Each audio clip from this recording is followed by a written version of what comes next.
বিয়ের ঠিক 7 দিন আগে কাজের মাসি উধাও, একেবারে বেপাত্তা।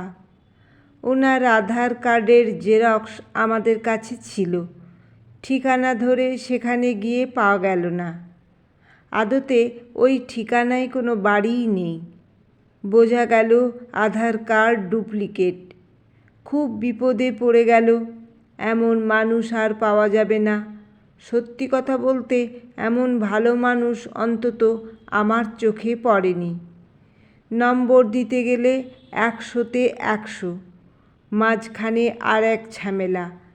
আজ সকালে ঘুম থেকে উঠেই বাবা বললেন একজনাকে নাকি নেমন্তন্ন করতে মিস হয়ে গেছে, ওনাকে ইনভাইট করতেই হবে, যে করে হোক।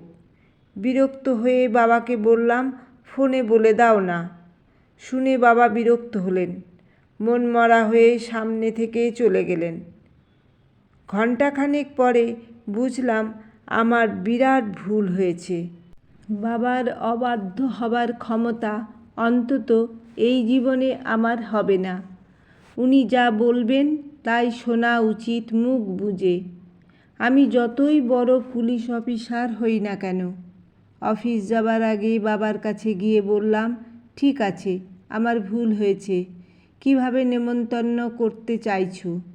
লোকটা কে? বাবা বললেন, তুমি একে চেনো না। সোনারপুর বস্তিতে গিয়ে খুঁজে বের করে তবে নেমন্তন্ন করতে হবে। আমি অবাক হলাম না। অবাক না হওয়ার কারণ আমার নিজের জীবন বৃত্তান্ত। যেভাবে বেঁচে আছি, যেভাবে বড় হয়েছি, সেটা এক বিরাট ইতিহাস। আর যাকে আমি বাবা বলে ডাকছি তিনিও আমার বাবা নন, তবে বাবার থেকে বেশি।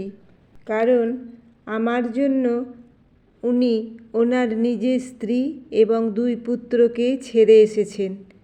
সত্যিকার অর্থে আমি পরিত্যক্ত জারজ সন্তান।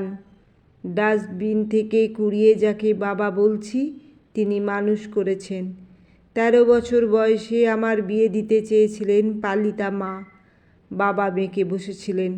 তাই নিয়ে ভয়ঙ্কর ঝামেলা। বাবা তার ফুটপাতে জুতো সেলাইয়ের দোকান তুলে দিয়ে শুধু আমাকে নিয়েই চলে আসে অন্য শহরে। তার বিশ্বাস ছিল আমি একদিন বড় অফিসার হব। সত্যিই আমি অফিসার হয়েছি। কিছুদিন আগে বিয়ে ঠিক হয়েছে এক মাস্টারের সঙ্গে। এখন বাবা ফিরে যেতে চাইছে তার পুরনো সংসারে। অনেক কষ্টে ধরে রেখেছি। বলেছি বিয়েটা মিটে যাক, তারপর দেখা যাবে। তবে যাকে নেমন্তন্ন করার কথা বলছেন নিশ্চিত তিনিও আমায় কিছু না কিছু উপকার করেছেন, নইলে বাবা বলতেন না। যাই হোক, বাবাকে নিয়ে সোনারপুর বস্তিতে এসে সেই ভদ্রমহিলাকে খুঁজে বের করা হয়েছে। ভদ্রমহিলা আমায় দেখে কেঁদে ফেললেন, 1000 বার মাথায় হাত বোলালেন। বাবাকে দেখছি চোখের জল মুছছেন। চোখের জল মুছে একটা দীর্ঘশ্বাস ছেড়ে বললেন, ইনি তোকে 4 বেলা বুকের দুধ খাইয়ে যেত রে মনা।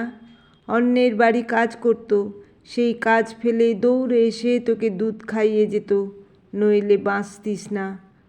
শুধু এরা নয়, আমার জীবনের সঙ্গে জড়িয়ে আছে অনেক ভালো মানুষ, বিশেষ করে স্কুলের ম্যাডামরা। আমার বাবা যিনি দুধ খাইয়েছেন তিনি, আছেন আরও কত নাম না জানা মানুষ। নিমন্ত্রণ পেয়ে ভদ্রমহিলা খুব খুশি হলেন। খুশি হয়ে এক অদ্ভুত কথা বললেন, মনোরঞ্জন, তোর সঙ্গে 2খানা কথা আছে, একটু ফাঁকে আয় তো। এবার আমি অবাক। আমার সামনে কথা বলতে অসুবিধা কোথায়? কি এমন কথা থাকতে পারে যা আমার সামনে এখন বলা যাবে না? একেই আমি পুলিশ, তার উপর রহস্যময় আমার জীবন, তারপর আবার অবিবাহিত তরুণী। আমার মন বলছে নিশ্চিত কিছু আমাকে নিয়েই বলবেন। বাবা আর ভদ্রমহিলা উঠে চলে গেলেন পাশের ঘরে। ওনারা পাশের ঘরে গেলেন বটে, কিন্তু কি বলছেন ও ঘরে পরিষ্কার শুনতে পাচ্ছি এখান থেকে। শুধু শুধু ওনারা দূরে গেলেন। পাশের ঘরে গিয়ে ভদ্রমহিলা কোনো ভনিতা না করে বললেন, মনোরঞ্জন, তোরে একখানা কথা কই। মনারে কইস না। বাবা আস্তে কথা বলতে পারে না, ছোটবেলা থেকেই দেখছি চিৎকার করে নইলে জোরে জোরে কথা বলে, পরিষ্কার পরিচ্ছন্ন সত্যি কথা সামনাসামনি বলবে। গোপনে কথা বলার ধাত বাবার নেই, কারো মন যুগেও কথা বলে না। বাবা জোরে জোরে বললেন, ক দেহি। ভদ্রমহিলা এবার একটু আস্তে বললেন, মনে হয় মনার বাবা মায়েরে খুঁইজা পাইছি, হেরা নতুন পাড়া থাকে, ওই বাড়িতে আমি এখনো কাম করি। নিশ্চিত বাবা এই কথা শুনে উত্তেজনায় দাঁড়িয়ে গেছে, অবাক হয়েছে, চোখ বড় বড় হয়ে গেছে। এখান থেকেই শুনতে পাচ্ছি বাবা তড়িৎ জিজ্ঞাসা করলো, কস কি, কীভাবে বুঝলি? আমি কাম করতে করতেই শুনছি। ভদ্রলোক প্রতিদিন একবার কইরা বউরে কয়, মেয়েটাকে ফেলেছো কেন? আমি তো দুদিন পরে হলেও তোমাকে বিয়ে করতাম, এখন কাঁদো প্রতিদিন। কিছুদিন আগে রাগ কইরা বউটা কোথায় যেন চইলা গেল, কয়দিন আগে আবার আইছে। আরে ধুর, ওনাদেরই মাইয়া, তার প্রমাণ আছে নাকি? বাবা উত্তেজনায় বললেন।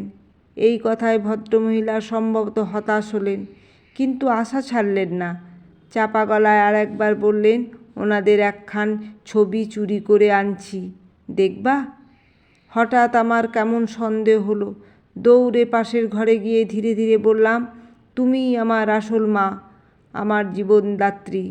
বাবাকে দেখিয়ে বললাম, উনি আমার ভগবান। যারা আমায় ফেলে দিয়েছিলেন তাদের খোঁজ করো না মা। আমায় দেখে দুজনার চোখ মুখ সাদা হয়ে গেছে। আমার পুলিশি পোশাক, কথার ধরনে ভয় পেয়ে গেছে। চুপ করে আছে দুজনে, একটিও কথা বলছে না এখন। দুজনকে দেখে আমার খুব কষ্ট হলো, ভীষণ কষ্ট হলো। হঠাৎ করে এভাবে আমার বলা ঠিক হয়নি, ওনাদের সামনে আসা ঠিক হয়নি। তবুও অনেকক্ষণ ভেবে ভদ্রমহিলাকে গিয়ে জড়িয়ে ধরে বললাম, আমার জন্য আর কষ্ট করো না মা, তোমাদের দুজনকে পেয়েছি, আমি আর কিছু চাই না। বলতে বলতে কখন যেন কেঁদে ফেলেছি। ফিরে আসার সময় হঠাৎ মনে হলো ছবিটা একবার একটু দেখি, একবার একটু দেখে যায়, জন্মদাত্রীকে একবার একটু দেখে যায় শেষবারের মতো। প্রায় জোর করে ছবিটা নিলাম, চোখের সামনে মেলে ধরলাম, আর তখনই পৃথিবীটা আমার কাছে ধীরে ধীরে আঁধার হয়ে আসতে লাগলো। দুটো চোখ ঝাপসা হয়ে আসতে লাগলো, চোখ দিয়ে টপ টপ করে জল গড়িয়ে পড়তে লাগলো। এ তো আমার বাড়ির সেই কাজের মাসি, পালিয়ে যাওয়া কাজের মাসি, 100-তে 100 পাওয়া কাজের মাসি। ও ভগবান!